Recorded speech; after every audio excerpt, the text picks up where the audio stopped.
벌써 9월의 첫 번째 주입니다. 사회적 거리두기가 4단계, 3개로 낮아져서 이전보다 더 많은 분들이 한자리에 모여서 주일 예배를 드리게 돼서 다행입니다. 1년이 넘도록 계속되고 있는 코로나19 유행이 빨리 끝나야지 어려운 일을 겪는 분들이 주변에 너무 많습니다. 그리고 오늘은 날씨가 맑은 날씨지만 계속되는 겨울 장마로 농민들의 시름과 걱정이 큽니다. 또 전문가들의 이야기를 들어보면 우리나라는 현재 쌀 재고량이 바닥난 상태에 가깝다고 합니다. 그래서 올해 풍년이 들어오지 않으면 내년 추수 때까지 먹을 쌀이 부족할 것이라고 말합니다. 가뜩이나 코로나19 바이러스 유행으로 힘든데 또 대통령 선거를 앞두고 있어서 사회 분열이 점점 심화되고 있어 걱정입니다. 한마디로 지금 그 어느 때보다 우리나라는 기도가 필요한 때입니다. 뭔가 기도하겠죠. 사람들은 영적인 존재라 기도하지만 우리는 살아계신 하나님을 믿는 자의 기도가 역사하는 힘이 있는 줄 믿습니다. 그래서 그 어느 때보다 교회의 기도가 필요합니다. 따라서 저는 오늘 아침 우리가 함께 공독한 본문을 중심으로 눈물로 기도하자는 제목으로 말씀을 전하고 은혜를 나누도록 하겠습니다. 시편 126편은 이제 바벨론에서 70년 동안 포로 생활을 하던 유다인들이 하나님의 은혜로 해방되어 고향에 돌아와 성전에 올라가면서 부르던 노래입니다. 한마디로 찬송가라고 할 수 있습니다.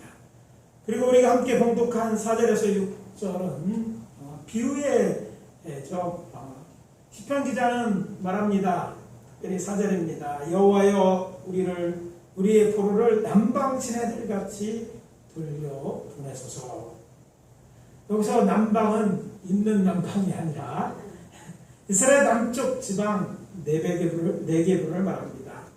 성서지를 이제 공부해보면 비가 많이 오지 않는 중동 지방에 위치한 해발 평균 800에서 1000m 높이의 이스라엘의 중앙산지는 강한 석회암으로 이제 되어 있습니다.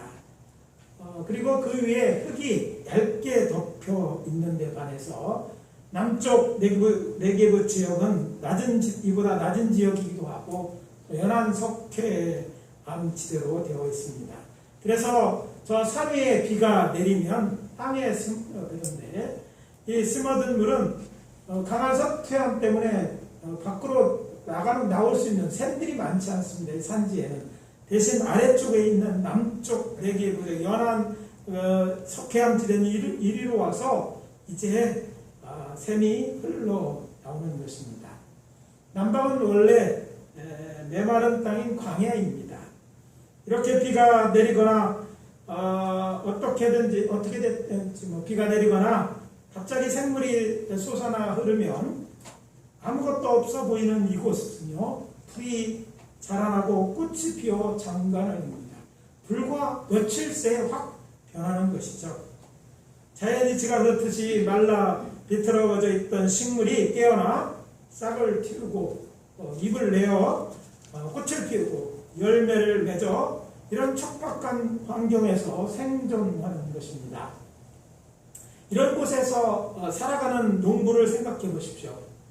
네게브, 곧 남방은 비가 거의 오지 않는 곳으로 브에르세바의 연강 평균 강수량이 100mm입니다. 1년 내내 비가 와서 100mm 정도밖에 내리지 않는다는 것이고, 또 이것은 인간이 털을 잡고 살아갈 수 있는 경계예요. 이거보다 더 안 오면 사람이 털을 잡고 살아갈 수 없다는 그런 얘기입니다. 때문에 농부들은 매년 광야에 씨를 뿌릴 때마다 눈물을 머금고 씨를 뿌려야 합니다. 지금도 식량이 넉넉하지 않은 상황에서 식량이 될 수 있는 곡식을 땅에 뿌리는 것입니다. 그러나 비가 오지 않는 지역이라 씨를 뿌렸음에도 불구하고 내년 초 여름에 추수할 보장이 없습니다. 그래도 씨를 뿌려야 하는 것은 비가 오거나 샘물이 솟아나서 이제 물이 흐를 때 씨앗이 심겨져 있으면 어떻게 됩니까? 이 씨앗이 자라 추수 때가 되면 비로소 추수할 곡식단을 가지고 돌아올 수 있기 때문입니다. 먹어도 부족한데 그래도 못 얻을지도 모르지만 그래도 뿌려야 하니까 그냥 뿌리는 게 아니라 눈물로 씨를 뿌린다고 얘기합니다. 그리고 또 이곳에 물은 비가 반드시 오지 않고 위쪽에서 이제 물이 스며들어갔다가 어느 날 갑자기 샘에서 물이 흐르는 거예요. 그래서 이스라엘을 이제 따로 여행하다 보면 이 네게브 지방에는요 와디, 갑자기 이제 비 올 때만 흐르는 와디가 있는데 와디 옆에 뒤에 보면 우리 교회도 뒤에 노란색으로 이제 그리고 흰색으로 된 주차한테 조심하라는 그런 기둥들이 있는데 그런 기둥까지 있고 거기에 50cm, 1m, 1m 50, 2m 어떤 데는 3자 표시가 돼 있어요. 갑자기 여기 그 네게브를 여행할 때 딴 데는 비가 안 와도 거기 와디가 생길 수 있다는 거예요. 그리고 그 깊이를 재는 그런 기둥들을 발견하게 됩니다. 물론 버스 타고 다 주무시는 분들은 못 보지만 차 운전하게 되면 왜 광야에 막대기가 있고 막대기에 숫자가 있으면 무슨 얘기인지 모르는데 그런 이유 때문에요. 그러나 비가 올 때도 있으니까 안 올 때도 있지만 희망을 갖고 뿌리는 것입니다. 그래서 오늘 본문은 시편 126편은요. 앞에서 말씀드린 것처럼 기도 응답에 대한 비유입니다. 저들의 조상들이 정말 희망이 없는 가운데 눈물로 기도했다는 거예요. 눈물로 씨를 뿌렸다는 거예요. 그러는데 어떻게 됐어요? 하나님의 은혜로 저들이 고향에서 돌아오게 된 거예요. 그래서 과거를 기억하면서 이 찬송을 부르며 성전에 올라갔던 것입니다. 그래서 우리는 이 내용을 알고 본문을 보아야 될 줄 압니다. 무엇을 발견할 수 있습니까? 여호와 하나님께서 우리의 내 기도를 들어주셨다는 것입니다. 그렇다면 왜 하필이면 눈물의 기도입니까? 눈물의 기도는 간절한 기도이기 때문입니다. 눈물, 참으로 신비한 물질입니다. 과학자들이 실험실에서 사람의 눈물을 분석해 보았더니 물이 90%고 소금이 7%, 단백질이 2%, 점액수소가 1%라고 합니다. 그러니까 대부분이 물이에요. 그냥 조금 짠 물? 그렇지만 눈물은 작은 방울처럼 크기가 작고 분배되는 양이 너무 소량이라 사람의 눈에 잘 띄지는 않지만 이것이 없으면 눈이 제 기능을 발휘할 수 없고 또 몸에서 분리되는 물질이지만 마음에 따라 반응하면서 사람의 감정을 겉으로 드러내주기 때문에 이 눈물이 중요하다고 말씀드릴 수 있습니다. 잘 아시는 것처럼 사랑하는 사람이 죽거나 불쌍한 사람들 만나거나 그런 광경을 볼 때 눈물을 흘립니다. 또 이와는 정반대로 너무 좋을 때도 눈물이 나기도 합니다. 그리고 눈물은 전염성이 얼마나 강한지 우는 소리를 듣거나 우는 자를 보기만 해도 그에게 관심이 가고 측은한 마음이 생겨요. 그러다도 모르는 사이에 나의 마음이 열려서 같이 울어요. 왜 우는지도 몰라. 근데 같이 마음이 통해서 그냥 같이 울어요. 이게 눈물입니다. 그래서 눈물은요 기쁨과 슬픔 그리고 사랑의 진심이라는 것을 표현해 줍니다. 눈물을 흘릴 때 저는 지금 물론 연예인의 눈물은 빼고요. 어떻게 그냥 갑자기 울으라고 하면 우는지 이해가 안 되지만 연예인들은 그렇게 할 수 있죠. 보통 사람은 그렇지 않죠. 흥미로운 사실은 여성은 남성보다 감정적인 부분이 예민하기 때문에 눈물이 많습니다. 그래서 그런지 남자는 여자의 눈물에 또 약합니다. 그래서 아이러니하게도 아무리 완악한 마음을 가진 사람들, 그렇게 남자들 근육이 있고 키가 크고 어떻게 보면 북뚝뚝한 사람 같던데 사랑하는 여인이나 자녀의 눈물을 보며 그들을 위해 모든 것을 포기하거나 또 그들을 위해 죽을 수 있는 용기도 내는 게 이게 눈물입니다. 아침 오늘 아침에 우리가 이 눈물에 집중하는 것은 다른 이유가 아닙니다. 하나님께서도 우리의 눈물에 약하기 때문입니다. 왜 그럴까요? 생각해보면 이런 것 같아요. 더 많이 사랑하는 자가 그렇지 않은 자보다 저와 비교할 때 언제나 의리해요. 그래요. 사랑하기 때문에 져주는 거예요. 이건 어른이 되고 사랑해봐야만 아는 거예요. 그래서 늘 갑이에요. 누가 그냥 말하기 덜 사랑한 사람이 갑이고 더 사랑한 사람이 져주는 거거든요.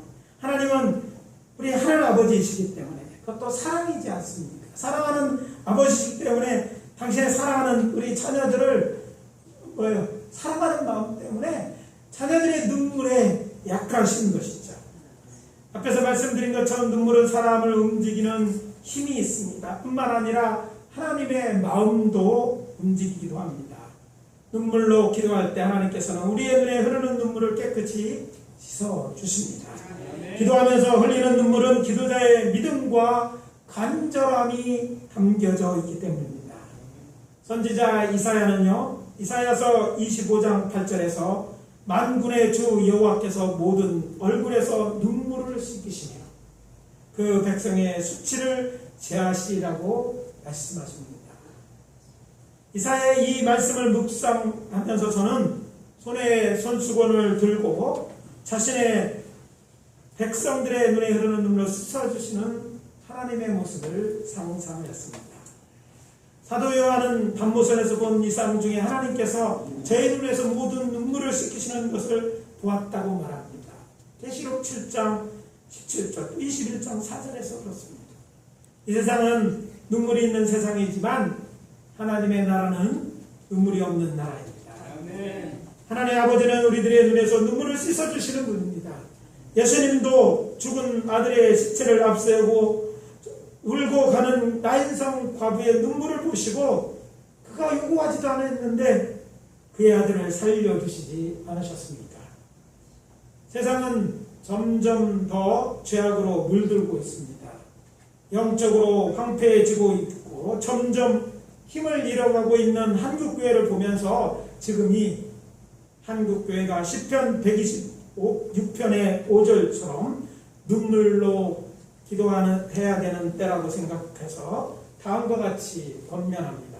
첫째, 교회를 위해 눈물로 기도하십시오. 따라해봅시다. 교회를 위해 눈물로 기도하자. 고린도 교회는 사도 바울에게 큰 관심거리였습니다. 고린도 교회는 세계적으로 대도시이고 항구 도시인 고린도에 바울이 2차 전도 여행 중에 세운 교회였습니다. 그런데 바울이 떠난 후에 교회의 분열로 인해서 바울의 마음을 매우 아프게 하는 교회입니다. 물론 이 교회는요, 영적으로 보면 성령이 충만했던 교회입니다. 많은 역사가 일어났던 교회입니다. 그런데도 불구하고 이런 교회로 전락기로 했습니다. 고린도후서 2장 4절입니다. 내가 마음에 큰 눌림과 걱정이 있어 많은 눈물로 너희에게 썼노니 이는 너희로 근심하게 하려는 것이 아니요 오직 내가 너희를 향하여 넘치는 사랑이 있음을 너희로 알게 하려 하니라. 바울이 비록 몸으로는 떠나 있었지만 마음으로는 이 교회가 그의 마음 가운데 있었습니다. 그래서 늘 기도하였는데 저들로 스스로 극복할 수 힘든 문제 가운데 있는 것을 보고 정말 그 마음에 정말 안타까움에서 눈물로 기도했던 것입니다. 문제 없는 성도가 없듯이 문제 없는 교회도 없습니다. 중요한 것은 문제를 만났을 때, 근심거리를 만났을 때 어떤 행동을 하느냐 하는 것입니다. 저희의 순복음교회를 사랑하시지 않습니까? 그래서 기도 부탁을 드립니다. 지금 우리 교회에 문제라고 생각하는 것들이 있다면, 그것이 아니 많다면 3가지만 마음에 담고 기도해 주십시오. 그러면 이 교회를 위해 기도하는 순간 여러분들 우리의 기도인 것이 우리의 교인인 거 확실한 거예요. 관심이 없고 사랑이 없다면 기도하지 않으실 테니까. 사랑이 있다면 말하기에 앞서서 기도를 부탁드리는 것입니다. 교회는 건물이 아니라 성도들입니다. 그것도 교회는 아무나 올 수 있는 것이 교회이고 믿지 않는 자나 믿음이 있는 자나 교회에 나올 때에는요 되게 본인에게 문제가 있어 어려운 일이 있거나 마음에 감당할 수 없는 상처나 두려움이 있을 때 교회에 출석합니다. 때문에 예민하고 작은 일이나 말에도 상처를 주고 또 받을 수 있습니다. 아니 저나 목회자들이 또 재직들이 상처를 주거나 문제를 일으킬 수도 있습니다. 그래서 그런 문제를 위해 기도해 달라고 부탁을 드리는 것입니다. 다 기도해 주실 거라고 믿습니다. 또 그것이 정말 기도하는데 잘 안 고쳐진다고 하면 어떻게 됩니까? 이번엔 눈물로 기도해 주십시오. 어떤 사람이 상처 받을까봐 침묵하십니까? 그럴 수도 있습니다. 그러나 하나님께는 달라야 합니다. 문제를 알고도 하나님께 기도조차 하지 않는다. 이것은 이 교회를 덜 사랑하는 것이고 또 하나님 앞에서까지 침묵한다면 사랑이 없는 것이라고 말씀드릴 수밖에 없습니다. 하나님은 여러분 하나님 앞에 여러분 울 수 있어요. 남자분들도 울 수 있습니다. 눈물의 기도의 씨앗을 심으면 무엇을 거둔다고요? 예, 기쁨으로 곡식단을 거둘 것입니다. 우리가 성전에 와 울며 기도하면 기쁨으로 단을 거두어 돌아갈 날이 반드시 있을 것입니다. 사랑하는 예일 순복음교회 성도 여러분, 이 교회가 건강한 교회가 되게 해달라고 기도해 주십시오. 하나님의 기뻐하시는 교회가 될 수 있도록 기도해 주십시오. 혹시 문제가 있고 어려움이 있다면 고쳐달라고 또 교회를 위해 눈물로 기도해 주시는 사랑하는 우리 성도님들이 다 되어주시기를 예수 그리스도의 이름으로 축원합니다. 둘째, 내 나라 내 민족 내 가정을 위해 눈물로 기도하십시오. 따라해 봅시다. 내 나라 내 민족 내 가정을 위해 눈물로 기도하자. 예레미야는 유대인들을 위하여 눈물로 예루살렘의 멸망을 예언한 선지자입니다. 얼마나 울었든지 그의 별명이 눈물의 선지자입니다. 남자들은 맨날 울며 다녔어요. 왜 그가 이렇게 울며 다녔을까요? 죄악으로 인해서 예루살렘 성이 멸망하게 되었기 때문입니다. 왕궁에서 그리고 거리에서 그는 이스라엘이 죄악 때문에 바벨론 성에 멸망당할 것이다. 바벨론에 항복해라. 이렇게 말하면서 이스라엘로 회개할 것을 선포했습니다. 그럼에도 불구하고 유다는 회개하여 돌이키지 않았습니다. 그래서 멸망이 임박하자 그는 하나님의 말씀을 이렇게 대언합니다. 여호와께서 이와 같이 말씀하시느냐. 내 울음소리와 내 눈물을 멈춰라. 내 삭을 받을 것인즉 그들이 그의 대적의 땅에서 돌아오리라. 무슨 얘기입니까? 하나님이 이 나라는 이제 끝났다. 내가 멸망시킬 수밖에 없다. 그러나 눈물을 멈추라. 비록 저들이 멸망당해서 포로로 잡혀갈 때지만 대적의 땅, 즉 바벨론으로 가겠지만 이 땅에 돌아오게 할 것이다. 이런 말씀으로 위로하셨던 것을 보게 됩니다. 예레미야서 31장 16절입니다. 그리고 다시 50장 4절과 5절에서 여호와 하나님이 말씀하십니다. 그날 그때 이스라엘 자손이 돌아오며 유다 자손도 함께 돌아오되 그들이 울면서 그 길을 가며 그의 하나님 여호와께 구할 것이며 그들이 그 얼굴을 시온으로 향하여 그 길을 물으며 말하기를 너희는 오라. 잊을 수 없는 영원한 언약으로 여호와 연합하라. 무슨 얘기입니까? 나중에 돌아올 때 하도 오래돼서 길도 모르지만 물어가면서 너희들이 오게 될 것이다. 이런 얘기예요. 그러면서 뭐예요? 이제 울면서 너희들이 기도하는 것에 대한 응답받을 날이 있다고 지금 암시하고 있는 것입니다.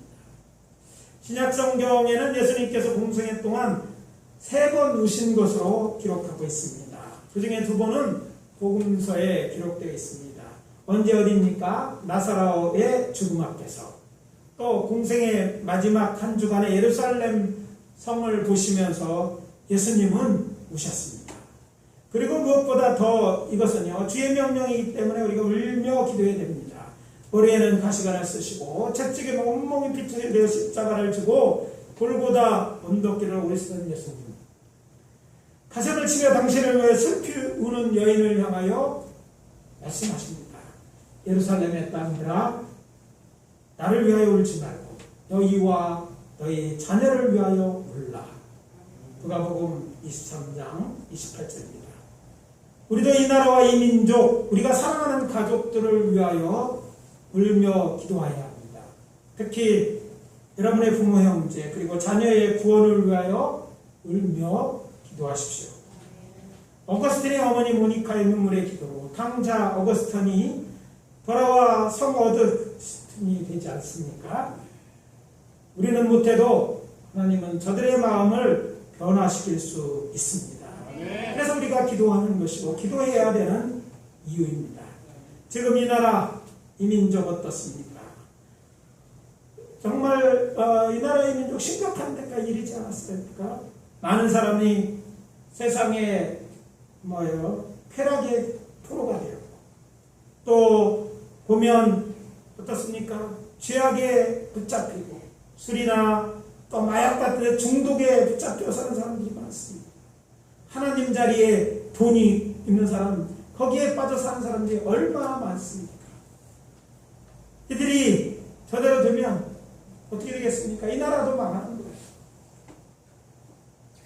우리의 가정들이 함께 무너져 내리는 것입니다. 지금 이 나라, 이 민족은요, 정말 기도가 필요한 때입니다. 누가 기도합니까? 살아있는 우리가, 교회가 기도해야 될 줄 믿습니다. 내 나라, 내 민족, 내 가정을 위해 눈물로 기도의 씨앗을 심어야 될 때입니다. 더 이상 미루면 기회가 지나가 버릴 수도 있습니다. 그래서 권면합니다. 어떻게든지 복음을 전하면서 믿음의 씨앗을 심고 눈물로 기도하십시오. 물론 헛일이 될 수도 있겠지만 씨를 뿌려놓아야지 하나님의 은혜의 단비가 낼 때 싹이 나고 자라 열매를 맺을 것이 아닙니까? 예수님도 애통하는 자는 위로를 받을 것이라고 약속하셨습니다. 주의 약속을 믿고 복음의 씨를 뿌리고 날마다 눈물로 기도하시는 저와 여러분들이 되어지시기를 예수 그리스도의 이름으로 축원합니다. 셋째, 간절히 바라고 소망하는 것을 위해 눈물로 기도하십시오. 따라해 봅시다. 간절히 바라고 소망하는 것을 위해 눈물로 기도하자. 사람들은 이게 바로 막연히 바랄 때가 있어요. 막연하게 그냥 바람대고 일이 되어지면 세상에 안 될 일이 뭐가 있겠습니까? 또 어떤 사람들은요, 아무 신이든지 하여튼 정성만 들어가면 된다고 생각해요. 시루떡이 설지 않고 열심히 빕니다. 그러나 그런 비름, 그렇게 소원하는 것, 간구하는 게 무슨 의미가 있어요? 자기 코도 못 지키는 부처가 해주겠어요? 있지도 않은 나무신이, 바위신이 이걸 해주겠어요? 그래서 정말 살아계신 하나님께 기도하는 것이 중요한데, 여러분의 바라는 소원을 하나님께 기도하라는 거예요. 사실 내 힘으로 다 된다면 그런 사람이 있다면 정말 특별한 사람일 거예요. 대부분 살다 보면 느끼는 건 내 힘으로 안 되는 게 세상 일이지 않습니까? 심지어는 내 자녀도 또 내가 바라는 것도 내 마음대로 뜻대로 안 되는 거예요. 인생을 살다 보면 자신을 압제하며 또 치려는 악인들 때문에 큰 두려움에 사로잡힐 때도 있습니다. 그것도 하루 이틀이 아니고 매일매일 가시밭길을 걸을 때 같을 때가 있습니다. 근데 여러분 기억하십시오. 하나님의 사람들도 그런 때를 지날 때가 있습니다. 우리 대표적인 하나님의 마음에 합한 자로는 다윗도 그랬어요. 나의 유리함을 주께서 계수하셨사오니 나의 눈물을 주의 병에 담으소서. 이것이 주의 책에 기록되지 아니하시었나이다. 내가 아뢰는 날에 내 원수들이 물러가리니 이것으로 하나님이 내 편이심을 내가 아나이다. 시편 56편 8절 9절입니다. 유리하다는 말은 사전적 의미가 무엇입니까? 일정한 집과 직업을 이곳저곳을 떠돌아다닌다는 거예요. 그리고 계수하다는 건 세어본다는 거죠. 세어본다. 그 날수를 세어봐서 주님이 아신다. 이런 얘기죠. 그러면서 뭐라고 합니까? 나의 눈물을 주의 병에 담으소서. 눈물을 담는 병을 뭐라고 해요? 눈물병이라고 하잖아요. 포도주를 잡으면 포도주병이고 물 담으면 물병인 것처럼 눈물병. 예전에 이제 보면요 눈물병이 있어요. 물론 크게 만들지 않습니다. 태어지도 않으니까 작지만 눈물을 담아놓는 그런 병들이 근데 근동지방에 있었음을 알게 됩니다. 그걸 보고 얘기하는 거예요. 나의 눈물을 그런 주가 가지시던 눈물병에 담으라는 거예요. 그러면서 눈물로 무엇하는 날 내가 죽게 아뢰는 날. 아뢰는 날 뭐예요? 기도하는 날에 대한 얘기죠. 그렇게 될 때 어떻게 되냐 9절에 가면 내 옷을 물러나게 하실 줄 안다고 노래합니다. 내가 정말 눈물로 그냥 정처 없이 정말 의지할 것이 오직 하나님만 바라고 눈물로 기도하는데 그 날수는 하나님 것이고 얼마나 눈물로 기도했는데 주께서 그거를 다 아시기 때문에 왜 언젠가 나를 괴롭게 하고 힘들게 하는 원수로부터 우리를 구원해 주실 것을 내가 안다는 그런 말씀인 것입니다.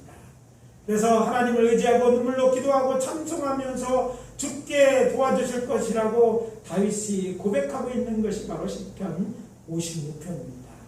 그는 하나님께 자신이 흘리는 눈물을 주의 병에 담아달라고 이렇게 기도하는 것입니다.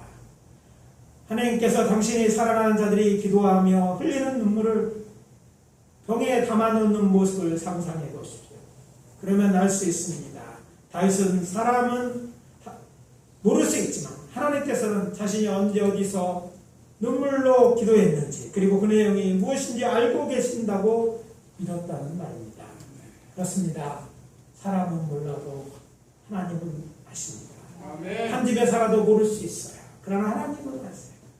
눈물로 기도할 만큼 간절한 것 정말 눈물병에 담기는 그 소원들은요 간절한 소원일 것입니다. 이런 말이 있습니다. 하나님은 사람들의 기도에 무게를 달아보십니다. 뭘 달아봐요? 무게를 달아보십니다. 저는 여기서 말하는 기도의 무게는 기도의 횟수가 아니라 간절함으로 해석합니다.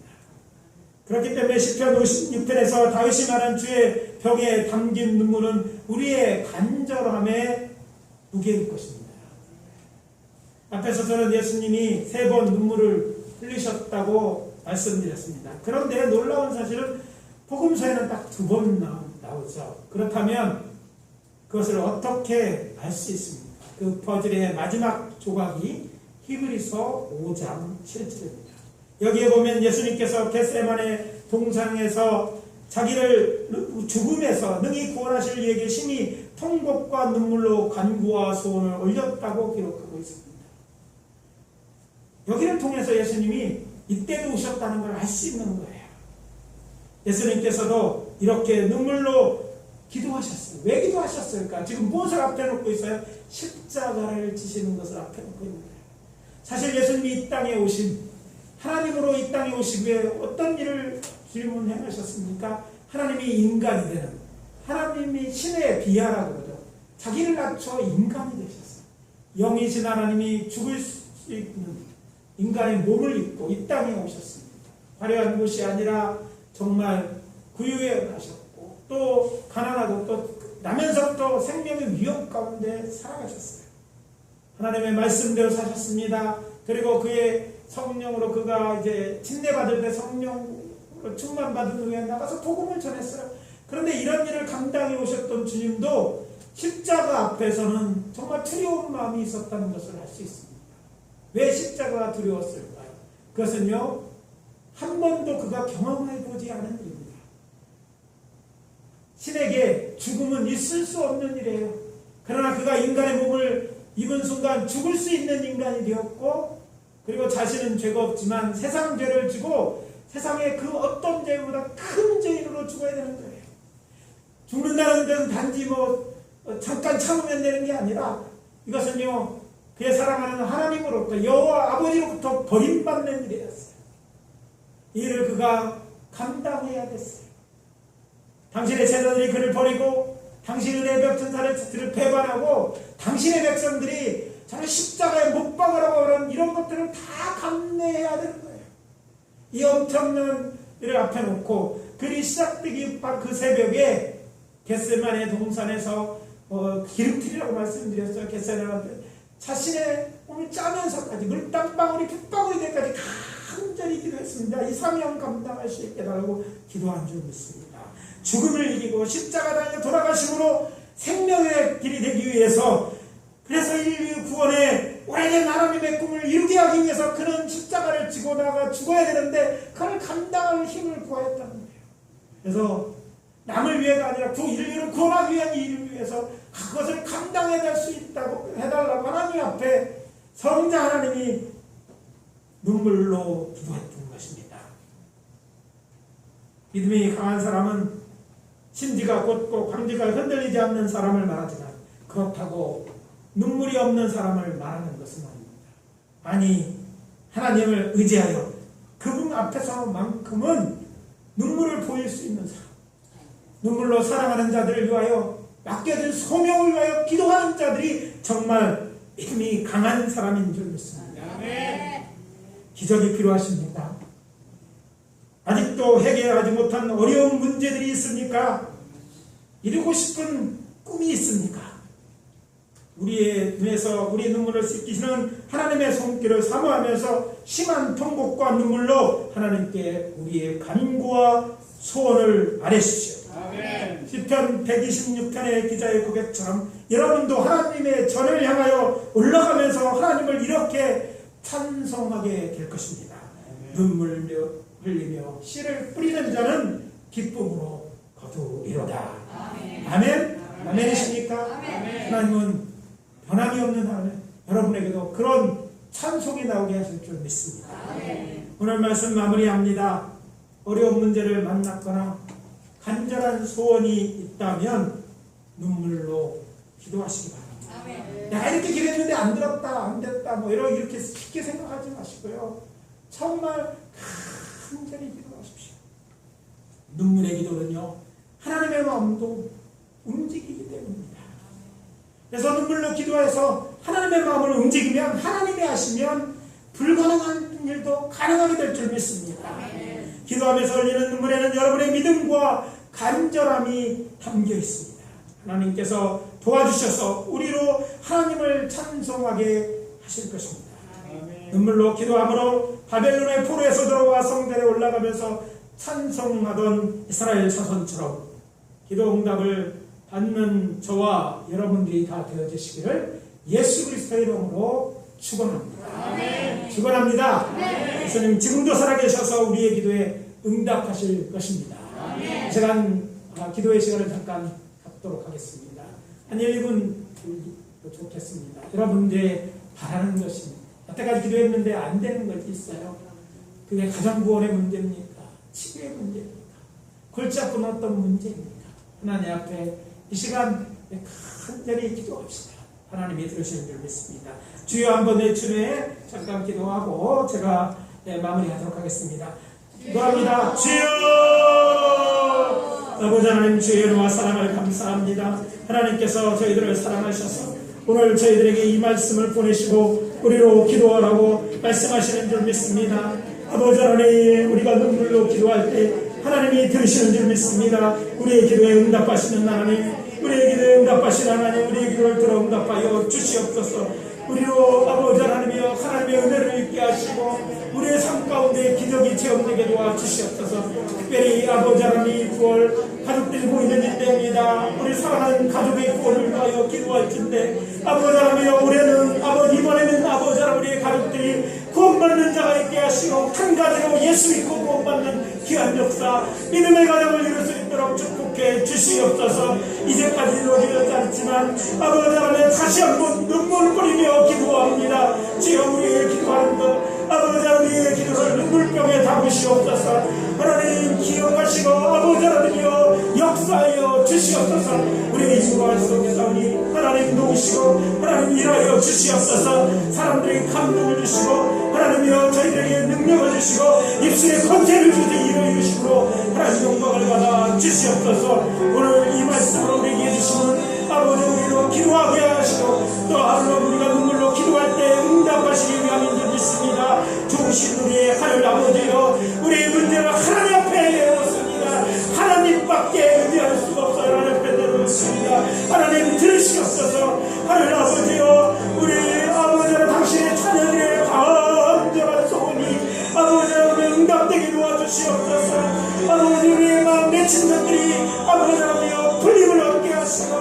어려웠던 곳에 해방을 있게 하여 주셨기를 바라고 합니다. 하나님은 지금도 살아계셔서 역사하시는 주님인 줄 믿습니다. 우리를 위하여 기적이라도 일으키시는 하나님인 줄 믿사오니 주님 역사하여 주시옵소서. 오늘 주의 나와 아버지 하나님의 간절히 소원을 다하고 간절히 기도하고 하나님의 은혜를 바라고 하나님의 역사하심을 간구하는 이름으로 간구하는 당신의 사랑하는 자들의 이름을 주시고 일하여 주시옵소서. 사울의 어려움이 있습니까? 아버지 마음에 짐이 있습니까? 아버지 우리가 잘 깨뜨리지 못하는 우리를 억압하는 것 아버지 하나며 우리를 아버지 하나며 맺고 있는 중독이라는 것들 어떤 중독 깨뜨리게 도와주시고 변화되어 새로운 놀라운 은혜를 경험할 수 있도록 도와주시옵소서. 아버지 하나님 주의 은혜와 사랑을 감사합니다. 오늘 우리로 아버지 하나님 눈물로 기도하라고 이 말씀을 주신 줄 믿습니다. 이 말씀을 주신 것은 우리의 간절한 소원들을 이루고자 하시는 하나님의 섭리가 있는 줄 믿습니다. 이제 이 나라 이 민족을 위하여 눈물로 기도하는 저희들이 되게 도와주시고 내 가정을 위하여 아버지 하나님 우리의 문제를 위하여 기도하게 도와주시옵소서.